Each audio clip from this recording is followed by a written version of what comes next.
Grand Teacher relate les histoires de la finance. Bienvenue dans le podcast de Grand Teacher relate, votre rendez-vous avec les histoires les plus captivantes de la finance et du crime moderne. Aujourd'hui, je vous emmène au cœur d'une affaire qui pourrait être tirée d'un film, mais elle est bien réelle. C'est l'histoire de Malone Lam, un jeune Singapourien de 20 ans, au centre d'un casse audacieux portant sur plus de 296 millions de dollars singapouriens en Bitcoin. Un casse numérique, orchestré avec précision, qui a laissé le monde des crypto-monnaies en état de choc.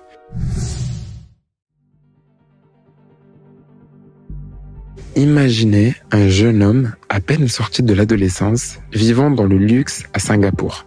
Une vie qui, en apparence, semble être celle d'un prodige ayant fait fortune rapidement. Mais derrière ce masque de succès se cache une vérité bien plus sombre.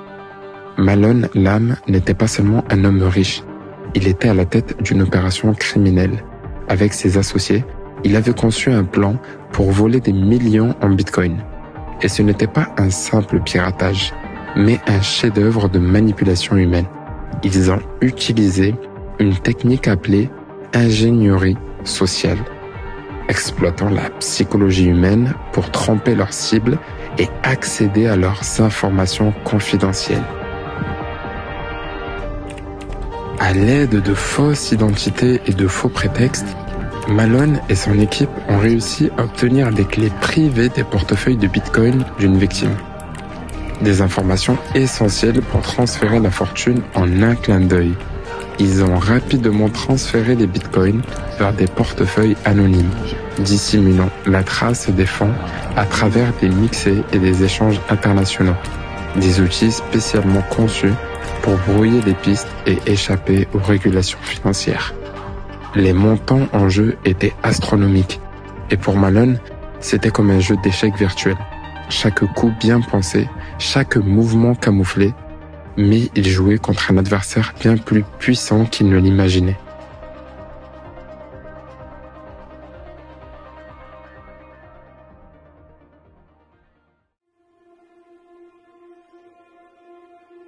Les autorités, cependant, ne sont pas restées aveugles. Le FBI, avec l'aide d'experts en analyse de la blockchain, a commencé à déchiffrer les mouvements complexes des fonds volés. Chaque transaction laissait une empreinte, et il ne fallut pas longtemps pour que la toile de Malone commence à se défaire.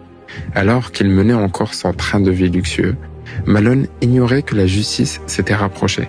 La clé de sa chute résidait dans une petite erreur, une négligence qui permit aux autorités de remonter jusqu'à lui. La blockchain, censée être un territoire sauvage et anarchique, se retourna contre lui. Une nuit de septembre, dans son luxueux appartement de Singapour, Malone Lam fut arrêté.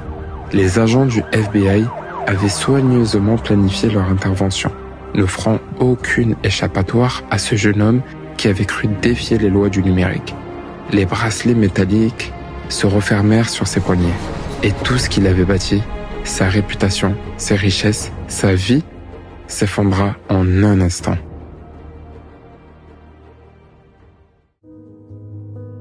Le 20 septembre 2024, Malone comparaîtra devant le tribunal et le monde découvrira les détails complets de son opération. Mais au-delà de la somme astronomique en jeu, une question subsiste. Pourquoi? Pourquoi risquer sa liberté, sa vie entière, pour des richesses numériques aussi volatiles que la crypto-monnaie elle-même? Et au final, était-ce vraiment la soif d'argent ou la simple excitation du jeu qui l'a poussé si loin? L'histoire de Malone Lam nous rappelle une vérité universelle. Dans le monde de la finance numérique, les rêves peuvent se réaliser en un clic, mais ils peuvent tout aussi vite se transformer en cauchemar. Merci d'avoir écouté Grand Teacher relate cet épisode. Rejoignez-nous lors du prochain épisode pour une nouvelle histoire d'ambition, de crime et d'intrigue financière. Jusque-là, prenez soin de vous et je vous dis à bientôt. Et n'oubliez pas de mettre un cœur en dessous de la vidéo.